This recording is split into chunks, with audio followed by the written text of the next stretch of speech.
Hey, what's up YouTube? This is Dan the Fix-It Man. Got another quick product review video for you. And today I'm going to talk to you about this Milwaukee impact wrench protective boot. Now I have done another video on another boot on the Milwaukee, this guy right here, the M18 high torque fuel impact wrench. This is the 1/2-inch drive. Got a review video on this boot. Love it and very happy with it. It protects the tool, update, everything's great. Part of my review, I want to talk to you about the part numbers here, and the correct ones are making sure that you get the right boot for the right tool. For example, on that high torque, the tool part number for the tool is 2767-20. The part number for the boot for that tool is 49-16-2767. So the 2767 is the same 4 digits. The tool are the same as the last 4 digit in the part number for the boot. Well, for some reason that is not the case with this 3/8 drive impact. That's what I want to talk to you about right now for this boot here.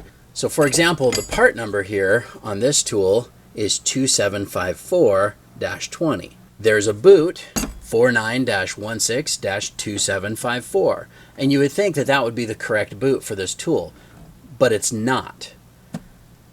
For some reason it shows up as suggested when if you purchase this tool, the 2754-20, they suggest a boot right next to it and say frequently purchased with this, the 49-16-2754. I almost bought it, and it was a lot cheaper than this one here.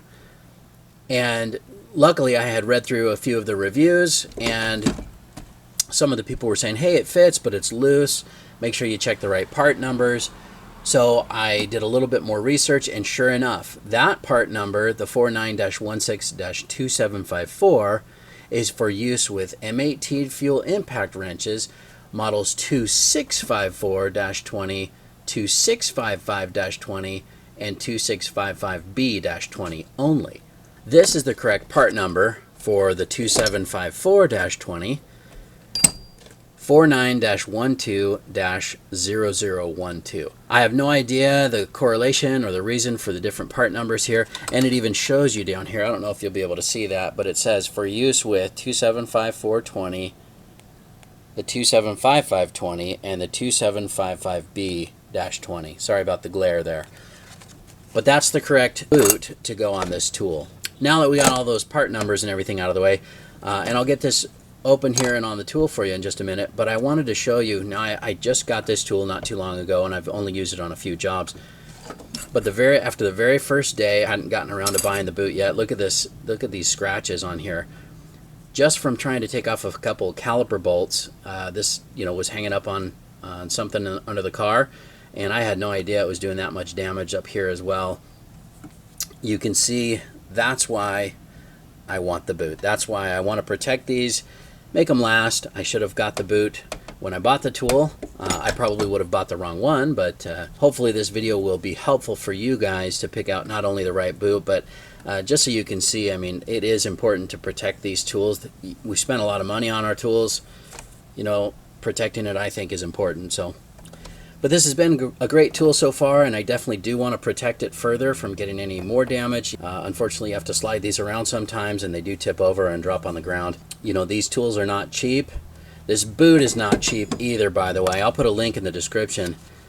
For what it is, it's just a piece of rubber. You'd think it would be a little less money, but the tools are expensive. I think it's wise to protect them. So you've already got the tool, you might as well protect it. But let's get this opened up and get it on the tool.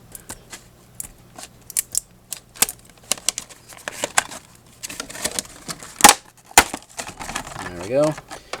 All right, and here's the boot. I just kind of put it over the nose or the front part of the tool there, and then just pull it back and stretch it on. Pretty easy actually to put this one on. It's snug. Looks like it fits tight around the top of the tool here. As you know, most of the batteries are rubberized here as well, so if you set it down like on the garage floor, it's not going to scuff up or anything. But the top of the tool, that's definitely where I was mostly concerned. I think this is really going to do a good job protecting this from the garage floor sliding around, or if that tips over and falls on the ground, it'll protect it from breaking or shattering or even getting all scuffed up. So I definitely recommend you pick this boot up if you have this tool.